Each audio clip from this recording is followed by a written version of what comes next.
وخلاص القائمة بتاعة مسلسلات رمضان 2026 نزلت، وما شاء الله نزل في مصر مسلسلات أكتر من احتياج الشعب المصري كله. تقريبا نزل في رمضان ده فوق ال 45 مسلسل ما بين المسلسلات ال 15 حلقة وال 30 حلقة. فالنهارده بصراحة هتبقى توقعات بالنسبة لي ايه أفضل 5 مسلسلات ممكن يكسروا الدنيا في رمضان، وايه ال5 مسلسلات التانيين اللي هيخيشوا رغم إن فيها نجوم كبيرة، وايه ال5 مسلسلات اللي هتحس إن دي أجزاء تانية لنفس الأبطال.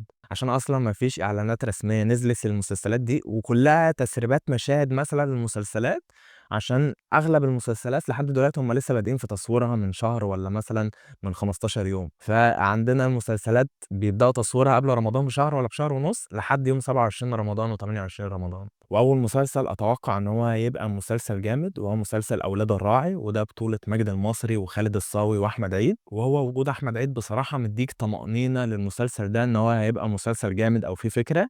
إن أحمد عيد قليل أوي لمّا بيعمل أفلام أو مسلسلات ما لهاش لازمة، بس المسلسل ده أنا خايف يكون شبه مسلسل بيت الرفاعي بتاع أمير كرارة، إن هُم ال3 الأخوة ما بينهم صراعات والإخوات، نفس فكرة بيت الرفاعي بتاع أمير كرارة. ومسلسل أمير كرارة اتفرجت عليه حسيت إن هو كان مسلسل عايم، يعني تحس إن هُم كان كتير عليهم 30 حلقة وعمّالين يلفّوا حوالين بعض. فيا رب ما يكونش المسلسلين شبه بعض، إن من الموجز بتاع القصة بتاعة أولاد الرفاعي اللي هو بطولة أحمد عيد وماجد المصري وخالد الصاوي، واضح إن هُم 3 أخوات هيبان أو هيظهر ما بينهم نزاعات بسبب الورث ومثلًا توزيع التركة والحاجات دي، غير المشاكل اللي في الحياة. فأهم حاجة تكون الكتابة بتاعة المسلسل ده كويسة. تاني مسلسل أتوقع إن هو يبقى مسلسل جامد وهو مسلسل هي كيميا، والمسلسل ده من بطولة مصطفى غريب ودياب المطرب. وده تقريبًا هتبقى أول بطولة مطلقة لمصطفى غريب في المسلسلات أو في الأعمال الدرامية، وهو بعد النجاح اللي مصطفى غريب حققه في مسلسل أشغال شقة الجزء الأول والجزء التاني وبقية المسلسلات والأفلام اللي شارك فيها آخر سنتين، كان متوقع إن هو يعمل حاجة بطولة السنة دي. بس برضه أهم حاجة في المسلسل ده إن اللي يبقى لازم في حد يفرمل مصطفى غريب في جزئية معينة زي هشام ماجد مثلًا في أشغال شقة. لو سابوه يقعد يرمي إفيهات كده اللعبة هتقلب باستظراف وممكن المسلسل ده يخيش. بس أنا واثق بصراحة في مصطفى غريب. وتالت مسلسل أتوقع برضه إن هو يحقق نجاح وهو مسلسل عين سحرية، وده بطولة عصام عمر وباسم سمرة وعمرو عبد الجليل. وعصام عمر قام بدور فني تركيب كاميرات وبتدور الأحداث من السكة دي. بس أنا كنت متضايق من حتّة إن عصام عمر نزّل له مسلسل اللي هو مع جيهان الشماشرجي كمان يومين، أو وقت ما الفيديو ده أمّا ينزل هيكون المسلسل بتاعه ابتدى يتعرض 10 أيام.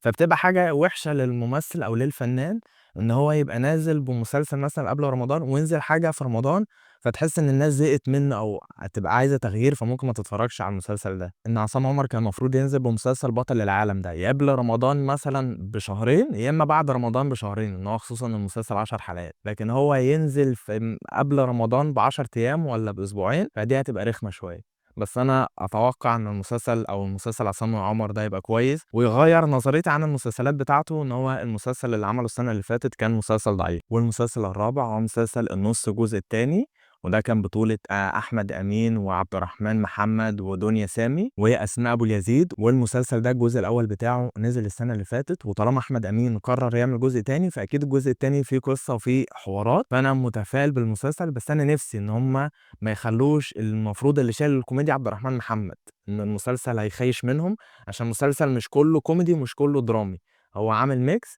فلازم يبقى في حد شايل الحتّة الكوميدية دي غير عبد الرحمن محمد، عشان كان في الجزء الأول وأنا باتفرّج عليه تاني دلوقتي live إن هو بيتعرض.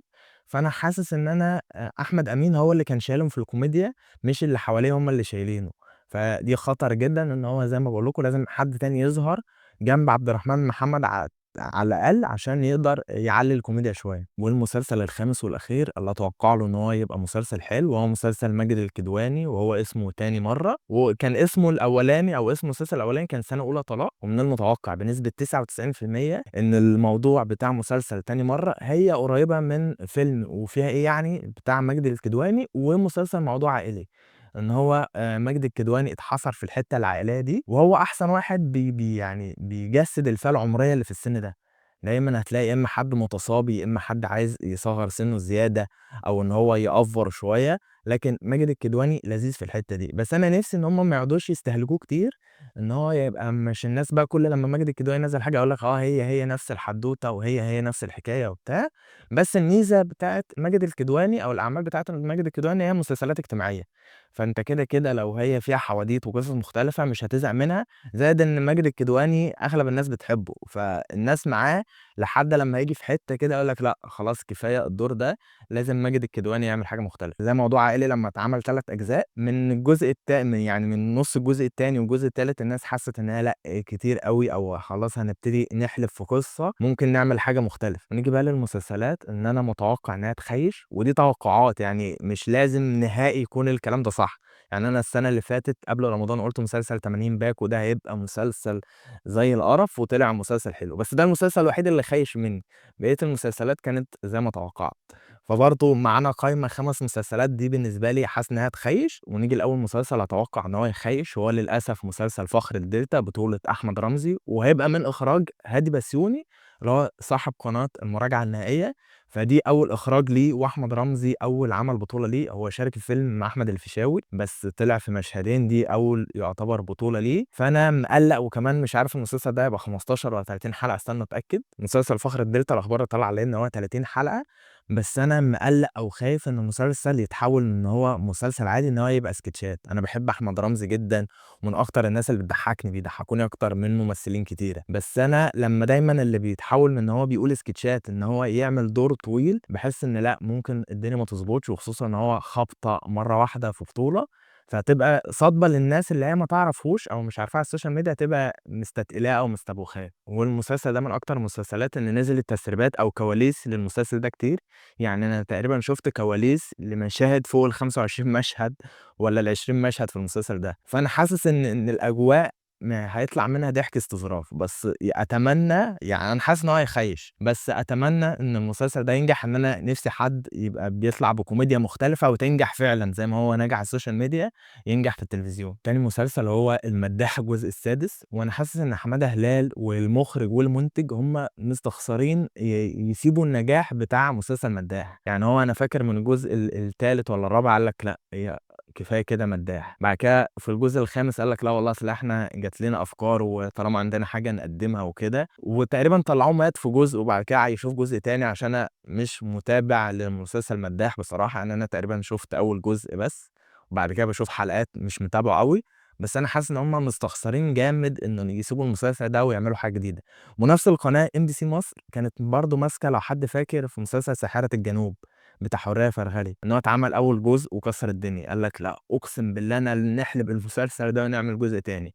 الجزء التاني والجزء التالت ما نجحوش وما قربوش من النجاح بتاع الجزء الأول أصلًا، وأنا عارف إن مسلسل مداح ليه جمهور كبير جدًا، بس لو الجزء ده خيش هيبتدي ياخد منه رصيد حب الناس للأجزاء التانية أو الأجزاء اللي فاتت بتاعة مسلسل مداح. وبما إن المسلسل رقم 3 اللي أنا كنت متوقع إن هو يخيش طار وإحنا بنسجل، فأنا هاسيب التوقع ده ليكم أو الاختيار ده ليكم، كل واحد يختار مسلسل أو يتوقع مسلسل هيخيش، بس يكون في نفس الوقت ده المسلسل متعوب عليه وفيه نجوم كبيرة، يعني ما حدش مثلًا يختار مسلسل سعد الصغير وهيقول ده هيبقى مسلسل وحش. والمسلسل الرابع اللي حاسس إن هو يخيش وهو النتر سمير، وده بطولة كريم محمود عبد العزيز وعمر متولي ومحمد عبد الرحمن وناهد السباعي، وبصراحة أنا مش متفائل للمسلسل ده خصوصًا فورمة كريم محمود عبد العزيز آخر سنة، وبرضه رمضان اللي فات عمل مسلسل مع شيكو اللي هو نور خالد وولده خالد نور، الduetto بتاعهم كان دمه تقيل، أنا كنت عايز أحاول أبلع المسلسل ده أول حلقتين وأقول له والله المسلسل لذيذ وبتاع، بس بعد 3، 4 حلقات لأ، يعني أنا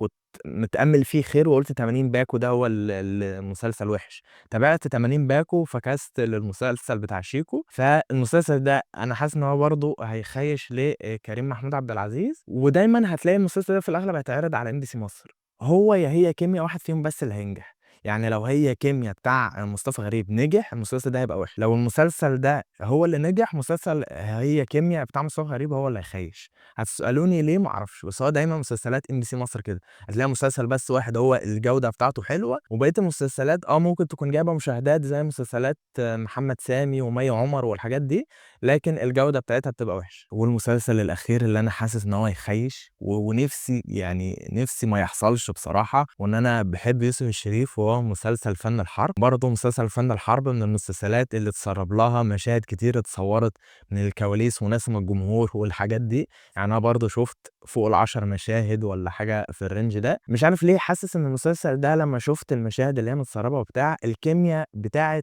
يوسف الشريف حاسس إنها مش هتركب على إسلام إبراهيم وريم مصطفى. ريم مصطفى ممثلة زي القمر، بس ناقصها حاجة واحدة بس، إن هي تبتدي تمثل. إن تمثيلها ضعيف. يوسف الشريف جايب ناس من الشلة القديمة زي شيري عادل، بس إحنا كنا متعودين دايمًا إن يوسف الشريف بيجيب معاه ممثلين تُقال، إن هو يشيلوا أو إن هُم الاتنين يبقوا على نفس الأداء، زي مثلًا أستاذ محمود الجندي الله يرحمه، الفنانة صفاء الطوخي، كان في ممثل قديم اسمه سناء برضه كان الممثل ده تقيل جدًا.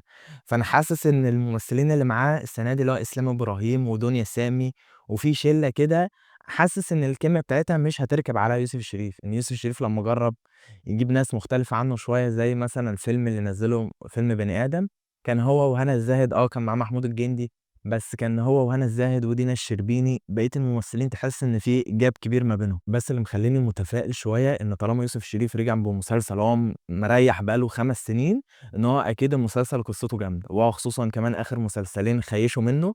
فأنا أدركت إن هو حَس إن كانت المسلسلات دي حتى فيلم بني آدم لازم نشتغل عليهم شوية. فده اللي مخلّيني متفائل، وممكن كل المسلسلات اللي أنا توقعت إن هي تخيّش دي هي اللي تنجح، واللي أنا قُلت إن هي تنجح دي هي اللي تخيّش، فاهمني؟ فهي ما لهاش قوانين. لإن كان دايمًا السنين اللي فاتت دايمًا تطلع كلام إن إن يوسف الشريف عامل مسلسل وبيتلغي قبل رمضان بشهرين 3، زي تقريبًا كان عامل مسلسل اسمه الراكون وقال لك اتلغى. كان عامل مسلسل تاني وبرضه اتلغى في السنين اللي فاتت. فيا رب المسلسل ده يبقى كويس، وأنا كده هاتابع المسلسل ده. نيجي بقى للمسلسلات، إن أنت لو اتفرجت على أي مسلسل تاني لنفس البطل هتحس إن هو نفس المسلسل. وهي أول مسلسل معانا ننسى اللي كان بطولة ياسمين عبد العزيز. وياسمين عبد العزيز من ساعة ما قلبت الدراما وهي كل القصص بتاعتها شبه بعض، إن هي طالعة متجوزة واحد ومخلفة طفلة لازم 5 سنين أو 6 سنين. ما ينفعش الفنانة يبقى عندها طفل أكبر من 6، 7 سنين، هتبقى مشكلة كبيرة. مع إن ياسمين عبد العزيز أصلًا بنتها عندها 20 سنة مثلًا والّا 22 سنة في الحقيقة، بس هي لازم عشان الدراما وتحبك وهي 6 سنين، 7 سنين، وبتسيب جوزها وبتتعرف على واحد تاني، وجوزها بيعمل لها مشاكل وبتدور الصراعات دي. وفي الأغلب بيبقى كريم فهمي في كل جزء ولازم كلنا نتفاجئ. والمسلسل التاني هو مسلسل علي كلاي بطولة أحمد العوضي. وعشان ما حدش يزعل من فانز ياسمين عبد العزيز وأحمد العوضي، أنا بالنسبة لي مسلسلاتهم ما بتعجبنيش. وبرضه هتلاقي مسلسلات أحمد العوضي اللي هو عرقان، دايمًا الممثلين كلهم لونهم بني كده بيخر تستوستيرون وصوته مغشلق إن هو ابن بلد وبتاع. فهو مسلسلاته وعلى فكرة دي بتبقى وحشة، إن تبقى الناس على السوشيال ميديا أو كل الناس متوقعة القصة بتاعتك أو الدور اللي أنت هتعمله، فدي حاجة سيئة. إن أنت كده بانت إن أنت خلاص كده اتفضحت للجمهور، أو خلاص هم عرفوا آخرك إيه. فأنا باشوف إن هي دي حاجة وحشة، بس بالاقي الفنانين بيعدّوها، إنه يقول لك خلاص طالما شغالين وبتاع ما فيش مشكلة. وبرضه اللي هتلاقي ممثلين بيأدوا نفس القصة زي العوضي وهو عمرو سعد، وكنا متكلمين على الاتنين في الفيديو اللي قبل ده، اللي هو أصلًا لسه ما اتعرضش دلوقتي عشان أنا باصوّر بدري. إن هُم من بعد محمد رمضان ما ريّح، من بعد جعفر العمدة، هُم الاتنين عمّالين عايزين يشغلوا المساحة لحد لمّا محمد رمضان يرجع. أنا بقيت نفسي أشوف الاتنين عمرو سعد وأحمد العوضي بيعملوا دور أشخاص طبيعية. يعني أنا نفسي أشوف مثلًا عمرو سعد قايم بدور دكتور، مهندس، موظف، فاهمني؟ مش لازم الحتّة المعرّقة بتاعة الشعبي، وشعبي كمان يعني مش شعبي عادي، ما أنا قاعد في حتّة شعبية، بس هُم واخدين الشعبي من تحت. المسلسل اللي بعد كده إن أنا حاسس إن هو هيبقى متكرر بطريقة أو بأخرى، هو مسلسل دارش، وده بطولة مصطفى شعبان وسهر الصايغ. وهُم سهر الصايغ ومصطفى شعبان عاملين آخر 3 مسلسلات بتاعة مصطفى شعبان سهر الصايغ مشاركة معاه. أنا ما حبيتش الduetto ده بتاعهم. يعني يمكن سهر الصايغ لمّا كانت طالعة في ابن حلال مع محمد رمضان كنت حاببها، لمّا طلعت مع يوسف الشريف في مسلسل النهاية كانت عاملة الدور حلو. مع مصطفى شعبان أنا حاسس إن هي في حاجات كتيرة بتأفور فيها، سواء إن هي تعمل غلبانة أوي، أو إن هي تطلع صعيدية من إن هي تتكلم بطريقة برضه over. وكانت مشاركة ممثلين كتيرة السنة اللي فاتت من اللي هم بيزعقوا جامد، إن أنت هتطرش لو بتتفرج عليهم. وآخر مسلسل معانا في المسلسلات المتكررة، وده متكرر ووحش وهيخيش وكل حاجة، وهو مسلسل خلّي بالك من مراتك. وده بطولة فيفي عبده، واللي كاتب المسلسل ده تامر عبد المنعم وبيمثل معاها في المسلسل. فهي المسلسل ده حاجة من ريحة كيد النسا والحاجات بتاعة فيفي عبده الجميلة دي. فيعني المسلسل ده هيبقى متكرر وسيء جدًا، يعني ده من أسوأ المسلسلات قبل ما نخش رمضان اللي هتنزل. وعمومًا في تقريبًا المسلسل ده هيتعرض على قناة النهار. أنا شُفت القايمة بتاعة قناة النهار أغلبها مسلسلات، يعني أنا مش عايز أقول سيئة، بس هي مسلسلات سيئة يعني. بس كلنا هنتفاجئ في رمضان وهنعرف ان زي ما قلنا ان دي توقعات، بس ممكن تكون قايمه على حب وكره ليا انا شخصيا، مع ان انا زي ما قلت لكم انا حابب يوسف الشريف وبحب يوسف الشريف جدا، بس حاسس المسلسل بتاعه هيخيش. ممكن كل ده هيتغير في رمضان لان لسه ما نزلتش اعلانات، هي شويه بس تسريبات للمشاهد بسيطه. وعايز الناس تشاركني وتقول لي ايه اكتر مسلسل هي متوقعه ان هو يبقى مسلسل كويس وهتستناه في رمضان، وايه اكتر مسلسل متوقعه ان هو يخيش. وعايز اقول في الاخر كلمتين جد، ان رمضان هو شهر للعباده مش للمسلسلات، ورمضان بيجي في السنه مره واحده، المسلسلات كده كده مش هتطير، فما تخليش التناولك كله او رمضان كله بالنسبه لك مسلسلات وبرامج، خصوصا ان في مسلسلات لو اتفرجت عليها قبل المغرب في رمضان هتفطرك، فخلي بالك من النقطه دي. وخلي المسلسلات على قد مثلا وانت بتاكل هتتفرج لك على مسلسل، تبقى انت مثلا عايز تتفرج على ماجد الكدواني، تبقى حاجه على قد الاكل، حاجه مثلا تسليك بعد مثلا بعد التراويح ولا حاجه بسيطه، عشان بشوف ناس بتتابع فوق ال 15 مسلسل وارقام غريبه كده في رمضان، فالناس تركز في النقطه دي. واي حد بقى هيقعد يتفرج على المسلسلات وبتاع هو هيشيل ذنبه، انا ماليش دعوه، عشان انت حتى لو في رمضان نايم في وقت فرض مثلا وما قمتش تصلي، فانت شايل ذنب كانك مثلا ضيعت الوقت ده وانت بتتفرج على مسلسل او بتعمل اي حاجه. فانا قلت اهو عشان ايه كل واحد يشيل ذنبه، والناس اللي لو عايزه بتتفرج على مسلسلات بتستنى بعد رمضان اصلا، فالناس دي انا احييها، هي فعلا عامله حاجه او وصلت لمرحله جامده جدا، يا رب احنا نوصل لها. وبس كده يكون الفيديو بتاعنا خلص. يا ريت لو الفيديو عجبك ما تنساش تعمل لنا لايك وشير للفيديو وتشترك في القناه لو انت لسه ما اشتركتش.